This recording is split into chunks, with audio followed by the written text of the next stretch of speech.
Hello everyone, my name is Anjali and today I will be teaching you chapter number 4 from 9th NCERT English textbook, and the chapter's name is A Truly Beautiful Man, which is a biography on Albert Einstein. So, we all know this very famous and talented scientist Albert Einstein. हम में से कई सारे लोगों को उनकी theories काफ़ी पसंद होगी, especially people who loves physics and maths. Albert Einstein is God for them, क्योंकि उनकी जो भी थियरीज़ है वो काफ़ी ज़्यादा यूज़फुल है और उनकी मोस्टली जो थियरीज़ है वो फिज़िक्स और मैथ्स से रिलेटेड है. So let's start with the summary of the chapter, A Truly Beautiful Mind Summary. This chapter is about Albert Einstein. The title of the chapter, A Truly Beautiful Mind, refers to Albert Einstein as he was a great scientist. Moreover, this chapter is a short biography of his, where they highlighted some of his qualities. Also, the chapter shows Albert's interest in mathematics, physics, and his ordinary human attribute. तो ये जो पूरी story है, जो biography है Albert Einstein के बारे में, ये सिर्फ उनकी जो अच्छी क्वालिटीज़ है या उन्होंने जो अचीवमेंट की है, जो थियोरीज़ दी है, सिर्फ उसके बारे में नहीं है. उनके डिफरेंट इंटरेस्ट के बारे में है, उनकी लाइफ कैसी थी, where he was born, how was he raised, वो जब बड़े हो रहे थे तब उन्होंने कौन कौन सी मुश्किलें को पार किया है, कौन कौन सी चीज़ों को ओवरकम किया है इतने ग्रेट साइंटिस्ट बनने के लिए, कैसे उन्होंने थियरीज़ लिखना स्टार्ट किया, कैसे वो साइंटिस्ट बने, और उनकी जो पर्सनल लाइफ है वो कैसी थी, how was his own behaviour, उनका खुद का बिहेवियर कैसा था, उनकी सोच कैसी थी. And we all know that he has supported world peace and non-violence. He was a great supporter of all this thing which brings peace to world. और throughout his life उन्होंने यही सोचा है कि वर्ल्ड में पीस कैसे हो. ही tried hard जब तक when he completed his all of his theory, when at the end of his life almost उन्होंने जो अपनी एंड लाइफ है वो यही करने में बिता दी है कि वो चेंज ला पाए वर्ल्ड में, वो कुछ ऐसा कर पाए कि पीस बना रहे वर्ल्ड में. So, however, the title, A Truly Beautiful Mind, may let you wonder how a scientist's mind can be beautiful. It is because this lesson we get to know about another aspect of his life, his other side, that he believes in humanity. Moreover, he advocates world peace, non-violence his entire life. That's why the title refers to him as a truly beautiful man. तो ये जो title है वो पूरी तरह से उन्हें relate करता है, उनका माइंड क्यों ब्यूटीफुल था. जैसा कि इसमें लिखा हुआ है कि वो वर्ल्ड पीस, नॉन वायलेंस, अपनी पूरी ज़िंदगी उन्होंने यही प्रमोट किया है. उनका खुद का बिहेवियर लोगों की तरफ काफ़ी अच्छा था. वो जो सोचते थे वो बहुत ही ज़्यादा अलग था, जैसे वो खुद इतने अलग थे. सो इसी बारे में पूरी उनकी बायोग्राफी है. You all will enjoy so much this biography, क्योंकि we don't come across such people in our day to day life who are so different, who support so many different things. और उनका जो काम है वो उन्हें बहुत ज़्यादा मोटिवेट करता है, who loves their job. Nowadays we do not come across so many people who enjoys their work, who love doing what they do.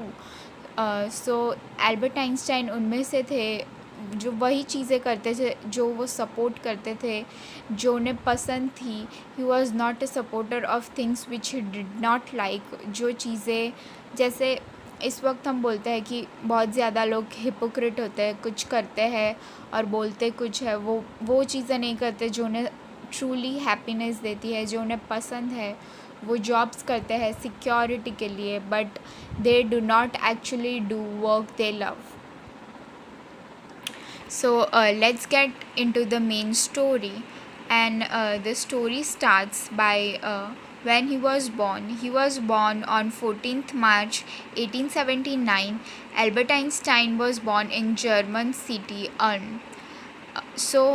Please everyone make sure that you note all these lines which are red marked, which are in red font, because these are really important lines, and I am very sure that in your exams and anywhere you go, like in exams and MCQs, I'm so sure that these dates and words are gonna be there. So please make sure that you write all of this line in your notebooks. So until the age of 2.5 years, he could not speak, and when he began speaking, then he spoke every word twice. In childhood, his playmate considered him to be boring. His mother also thought that he was a crazy because abnormal size of his head. तो when he was a kid, जब वो छोटे थे तब लोग उन्हें काफ़ी ज़्यादा पसंद नहीं करते थे, बिकॉज़ जब 2.5 years के हुए तब तक उन्हें बोलना नहीं आता था, और उनके जो क्लासमेट्स हैं उनके साथ जो खेला करते थे उन्हें वो बहुत ज़्यादा बोरिंग लगते थे, और उनकी जो मॉम है उन्हें भी ऐसा लगता था कि वो मेंटली एबनॉर्मल है, डिसफंक्शनल है, क्योंकि उनका जो ब्रेन साइज़ है वो काफ़ी ज़्यादा एबनॉर्मल था, काफ़ी बड़ा था जो नॉर्मल साइज़ होता है उससे. So people used to take him so lightly that he's crazy and he can't do anything. The headmaster of his school regards him as a stupid and good for nothing, but then he proved all of them wrong. When he was 6, on his mother's insistence, he learned to play violin and become a skillful violinist. His family shifted to Minsk when he was 15, but there he felt uncomfortable with strict discipline of school, so he left it. तो जब वो छोटे थे और school जाया करते थे तब उनके जो टीचर्स हैं उन्हें भी ऐसा लगता था कि वो कुछ भी नहीं कर पाएंगे, और वो ठीक से बोल नहीं सकते, वो कैसे पढ़ेंगे कुछ भी, वो कुछ पढ़ नहीं पाएंगे. बट जब वो 6 years के हुए तब उनकी मॉम ने उन्हें काफ़ी ज़्यादा पुश किया वायलिन सीखने के लिए, और उन्हें बहुत जल्दी वायलिन आ गया और वो एक स्किलफुल वायलिनिस्ट बन गए. वो काफ़ी अच्छे थे इंस्ट्रूमेंट्स के साथ, और वो वायलिन बहुत अच्छी तरह से यूज़ कर सकते थे. बट उनकी जो फैमिली है वो पूरी फैमिली मिन्स्क में शिफ्ट हो गई जब वो 15 years के थे. मिन्स्क एक जगह है जो कि रशिया में है, और वहाँ उनकी फैमिली शिफ्ट हो गई. बट वहाँ के जो स्कूल्स हैं वो काफ़ी डिसिप्लिन्ड थे, बहुत ज़्यादा स्ट्रिक्ट थे, वो कुछ नई चीज़ें अलाउड नहीं करते थे. इस वजह से एल्बर्ट है उन्हें वहाँ पे बिल्कुल भी नहीं पसंद था, और उन्होंने जल्दी ही वो स्कूल छोड़ दिया. After completing his schooling, he gets admission in University of Zurich because the atmosphere in university was more liberal and they accepted new ideas and concept. तो जैसे मैंने पहले बताया कि उन्हें वो एनवायरनमेंट नहीं पसंद था जहाँ पे वो लोग नए आइडियाज़ नहीं एक्सेप्ट करते थे, जहाँ वो खुद जैसे चाहे वैसे नहीं रह सकते थे. उन्हें वो एटमॉस्फेयर बिल्कुल नहीं पसंद था. इसीलिए जब उन्होंने अपनी हाई स्कूल कंप्लीट की उन्होंने ऐसी यूनिवर्सिटी में एडमिशन लिया जहाँ वो अपना बेटर वर्जन बन सकते, अपने आइडियाज़, अपने कॉन्सेप्ट शेयर कर सकते हैं. Besides he has more interest in physics and mathematics. At the university, he met a fellow student, Milevia Marik. So, Milevia Marik is a student who used to work with him in the university. एक जो student थी जो उनके साथ पढ़ती थी, जिनके साथ उन्होंने बाद में शादी की और उनके 2 बच्चे भी हुए. That's written in the second lines. She was equally clever and intelligent. Afterwards, they married and had 2 sons. But unluckily, their marriage didn't last and they split up in 1990. तो उनकी मैरिज जो है उन्होंने अच्छे से काम नहीं हुआ, उन्हें नहीं पसंद था वहाँ पे. So they split up and subsequently after finishing his education Albert worked as technical expert in patent office at Bern. Also there he secretly worked on his idea of relativity. उसके बाद उन्होंने एक कंपनी में काम करना start कर दिया है जो कि बर्न में है. Burn is a place in Switzerland. Please note all these important city names because I'm very sure you will get this name in your exams. So Bern is a place in Switzerland and he started working over there, and he also started secretly working on a idea of relativity. ये जो theory है वो बहुत ही ज़्यादा useful है physics science में. Theory of relativity which we got from Albert Einstein. He put out his paper on special theory of relativity, which follows by the world popular equation E is equal to mc square. Okay, now E is equal to mc square is the equation that each of us knows. Everyone knows that it is a really common equation and used everywhere. जिन लोगों को बहुत ज़्यादा physics और maths में interest है उनके लिए Albert Einstein is God. बहुत सारी चीज़ें हैं जो एल्बर्ट आइंस्टाइन ने हमें सिखाई है. उसमें से एक है E is equal to mc square. In addition, he also publishes his paper on general theory of relativity in 1915. This gave an absolute new definition to concept of gravity. Also, this theory makes him a famous figure. ये जो theory थी theory of relativity, उस theory ने challenge किया था theory of gravity. उन्होंने बहुत नए कॉन्सेप्ट जो है वो आइडेंटिफाई किए ग्रेविटी के बेसिस पे. जो ग्रेविटी है जो पहले से इन्वेंट कर दी गई थी बाय न्यूटन, उन्होंने काफ़ी ज़्यादा चेंजेस किए जो उनकी जो न्यू थियोरी थी थियोरी ऑफ रिलेटिविटी से.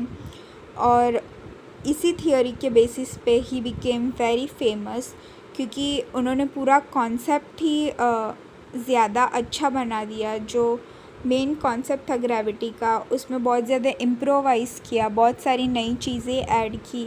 सो या this was a new concept of gravity which was known as theory of relativity, which was given by Albert Einstein, and because of which he became a very famous figure worldwide. During the solar eclipse of 1990, his theory came out as accurate and changed physics. So जैसा इसमें लिखा है कि solar eclipse के वक्त उन्होंने test किया वो थियोरी को, और वो थियोरी बहुत ही ज़्यादा एक्यूरेट थी और फ़िज़िक्स का जो पूरा डायनामिक्स है सब कुछ चेंज कर दिया. फ़िज़िक्स के कई सारे कॉन्सेप्ट चेंज हो गए इस थियोरी के बेसिस पर. So you can also tell that this is one of the most important theory in physics as the most of the concept of physics are related to the theory of relativity. When Nazi came to power in Germany, he immigrated to USA. He does so because he did not wanted to research and finding to be used for destruction. Further, when Germany discovered the principle of nuclear fission in 1938, he was the first person to write American president about the danger of atomic bomb. So as you can see that the nature of Albert was too much for world peace, and that's why when Nazi came in power in Germany, Nazi is a group which came in power in Germany. जो group था वो rule कर रहा था Germany पर. तो उनके ख़यालात काफ़ी ज़्यादा वायलेंट थे, काफ़ी ज़्यादा डिस्ट्रक्टिव थे, और जैसा कि एल्बर्ट है इन किसी भी चीज़ों को सपोर्ट नहीं करते और वो नहीं चाहते थे कि उनकी जो भी थियोरीज़ है वो किसी गलत काम के लिए यूज़ की जाए. इस वजह से वो यूएस में शिफ्ट हो गए और वहीं रहने लगे. और जब जर्मनी ने न्यूक्लियर फ्यूजन डिस्कवर किया, जब वो लोग न्यूक्लियर पार्टिकल से बॉम्ब बनाया जो बहुत ज़्यादा डिस्ट्रक्टिव था, तब एल्बर्ट आइंस्टाइन ने अमेरिकन प्रेसिडेंट को इस बारे में इन्फॉर्म किया कि ये कितना डेंजरस हो सकता है ये एटॉमिक बॉम्ब, और कितना ज़्यादा डिस्ट्रक्टिव हो सकता है. और इसी वजह से लोग उन्हें जानते हैं कि how kind he was. Moreover, in 1945, when America threw down the atomic bomb on Hiroshima and Nagasaki, he was deeply hurt. Also, he writes a letter to United Nations for formation of world government so that it can prevent recurrence of such destruction. Albert Einstein है, उन्होंने propose किया था कि world government बनाया जाए ताकि इस तरह की कोई भी चीज़ आगे ना हो। हम सबको पता है एटॉमिक बॉम्ब जब हिरोशिमा नागासाकी पर डाले गए थे वो कितना डिस्ट्रक्टिव था, कितने लोग अब तक सफ़र करते हैं, कई ज़्यादा मेंटल डिसीज़ से हैंडीकैप पैदा होते हैं बच्चे इसी वजह से। सो ऐसी चीज़ें फ्यूचर में ना हो इसकी वजह से उन्होंने एक वर्ल्ड गवर्नमेंट ऑर्गेनाइजेशन जो अभी तक है वो डिस्कवर किया था एल्बर्ट आइंस्टाइन के कहने पर। In last days, he spent most of it in politics advocating world peace and democracy. The great scientist died at the age of 76 in year 1955. So, उनके जो लास्ट डेज थे उन्होंने mostly politics में बिताए for world peace and democracy, और he died in 76 in year 1955। और जब उनकी डेथ हुई तब काफ़ी ज़्यादा लोग जो है वो डिसअपॉइंट हुए थे और उन्हें ऐसा लगता था कि उन्होंने बहुत ज़्यादा इम्पॉर्टेंट इंसान खो दिया इनकी लाइफ में से, जिन्होंने थ्रू आउट हिज़ लाइफ उन्होंने बहुत कुछ कंट्रीब्यूट किया है हमें, कितनी सारी चीज़ें उन्होंने हमें दी है, कितने सारे लेसन्स जो अब तक हम उनसे सीखते हैं, जिनमें से ये एक लेसन है that he was also kind man. उन्होंने बहुत सारी इन्वेंशंस की थी but he was so in oppose of violence and atomic bombs and nuclear bomb which were so destructive and उनसे बहुत ज़्यादा नुकसान हो सकता था। सो इसी बारे में ये जो पूरी बायोग्राफी है, I hope you all enjoyed it.